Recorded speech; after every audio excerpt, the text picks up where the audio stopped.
there, and welcome to part 2 of making a quilted baby blanket. My name's Kirsty and thank you so much for joining me for part 2.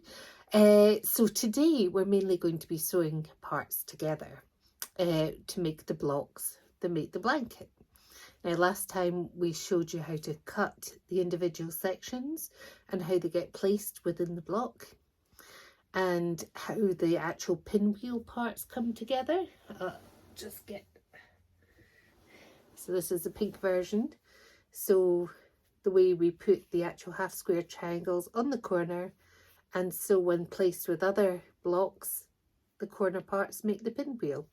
So we went over that. So today I shall be mainly sewing all the sections together, like I said, and you can follow that, and then we should hopefully at some point get our finished quilt top that we can start to think about how we're going to back it, what batting we're going to use in the middle, the padding, the wadding, whatever you call it, and how big the blankets are going to be. Okay, so the first job we're going to do is all the little sections we made the other day, we're going to iron them. Now you press a lot of things in quilting. This makes them lie flat, makes your seams lie flat, and gives you the best overall impression of what your quilt's going to look like. So for example, these little bits, they're just a wee bit curly at the top and the bottom. Now different people iron their seams different ways. You can iron them completely open, which gives you no bulk underneath, or you can press them to the dark side. That's what a lot of people do, so it shows less on the other side. Lots of different ways to do it. In order to be able to nest your seams, which we'll show you, when the seams, one lays one way, one lays the other way, and so when they go together, they nest together.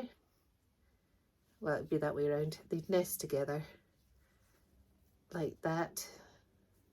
One goes one way, one goes the other way. And that means when your piece is sewn together, the seams are perfectly level.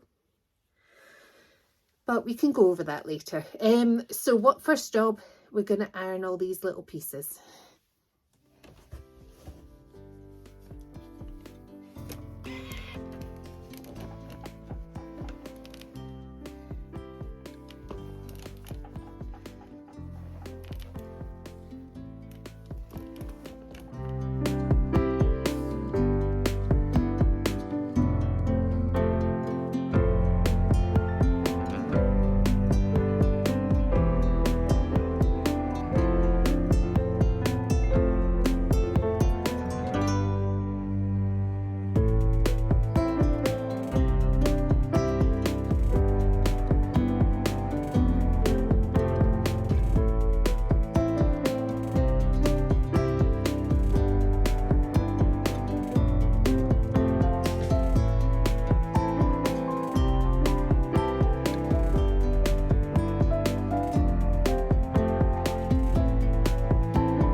Okay, layout is complete. I think we're ready to start sewing it together. Now, what I forgot to mention before was when I was putting it together, I realised that the middle sections, there's only so many of them because you need to do a border around the outside of a slightly different block. So let me show you what I'm talking about. Okay, so your main blocks have, like we discussed before, here's one. All your middle blocks have the row of 3 2.5-inch squares, then the 2.5-inch squares, 2.5-inch squares, and then you've got your half square triangle either side. And when these are laid down, they make the pinwheel. But once you get to the sort of size that you want of your blanket, maybe slightly smaller than you need, because you're going to have a whole load of blocks around the outside, another layer of blocks if you like, then you have to think about how you're going to finish it off. Because if I put one of those blocks at the end, then we'd have a sort of, can you see that? At the base of the quilt, we'd have a sort of bit of a half square triangle, or we'd have a half square triangle but a bit of a pinwheel left. So in order to avoid that, around the outside we're going to do 1 half square triangle, 2 rows of 3 2.5-inch squares, and this is attached to the 2 2.5-inch squares. So that means it's finished off. You're not going to have a bit of a pinwheel anywhere here. So it just makes the ends much neater.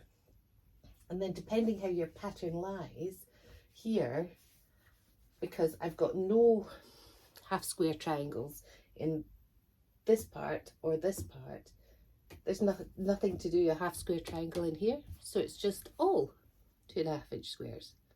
And there's one at this corner and there's one at the opposite corner. And the other 2 corners do have a bit of pinwheel in them, do have a bit of half square triangle. So, with that said, let's start putting it together. So the best way to do this is to work in rows. So at the far side, over here, if I get in the way of the camera, I'm going to take all the blocks from down this side and sew them together first. So I'll start at the bottom, work my way up, so I know that they're in the right order, like that. Ta-da! Let's get going. So what you want to do as much as you can is nest your seams, right? This is the one at the bottom, this is the next one. So they're going to get sewn this way together. You've got one seam that has been ironed this way, one seam that's been ironed that way, and the same on the other side. So I'm going to wiggle them together like that, put the sides as neat as I can, and then we're going to sew that together, and that'll be our first square. How exciting! Right, here we go.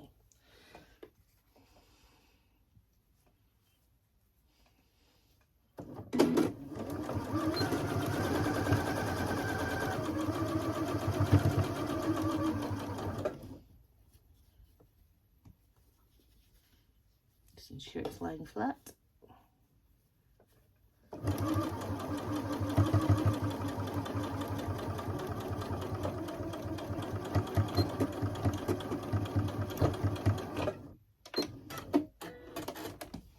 Okay, our first 2 together. So that's our bottom square, our next square up. So now we're going to attach the next square up. I'm going to spend a little bit of time doing this, so you can watch it and I'll speed it up for you.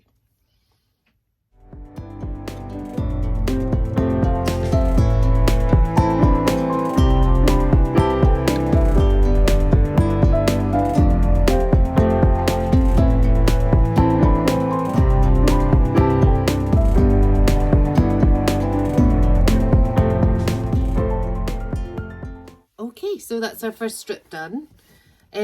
Unfortunately, I did come across a double, where are we? There we go. So the same materials in these 2 blocks, but I mean, you can't be perfect. And I don't think it makes that huge amount of difference, to be honest. It's just trying to avoid them where you can. But otherwise, it's looking pretty snazzy. So I'll just carry on and sew the rest of them together, and then we'll go on to the next step.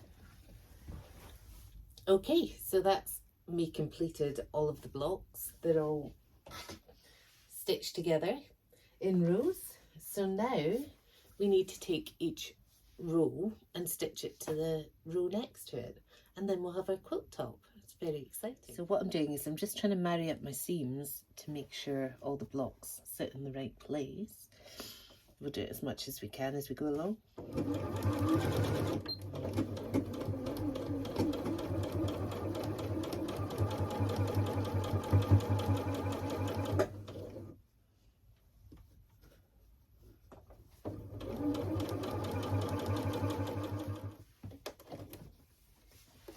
Gosh, there were a lot of seams to nest there.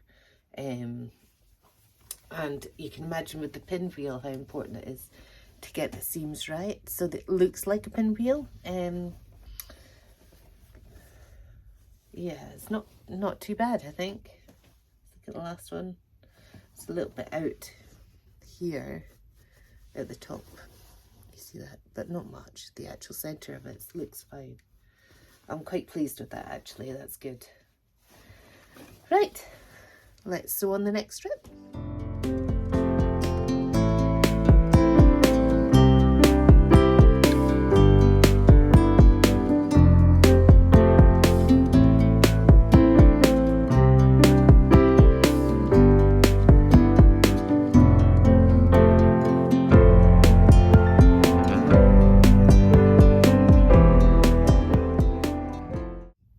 So that's quilt top done, and I'm really pleased with it. I hope you like it as well. I think it's just perfect for what I was looking for this project. And next week what we'll do is we'll get the batting or the wadding, whatever you want to call it, which is the soft layer in between the front and the back of the quilt that gives it that padding and gives it that warmth. So hopefully I've got a bit big enough for this quilt. And we'll be putting that in, and we'll be choosing the backing, and then we need to find some binding. We need to choose our binding as well, which might in this case be the same as the backing, not sure yet. And then we've got to think how we're going to quilt this. Do we want to quilt it with a straightforward stitch in the ditch, or do we want something more free motion and elaborate? We'll have a wee think about it. But thanks very much for joining me. I hope you're all well and enjoying life and enjoying the oncoming of spring or autumn, depending where you are in the world. And hope to see you again next week. Take care. Bye-bye.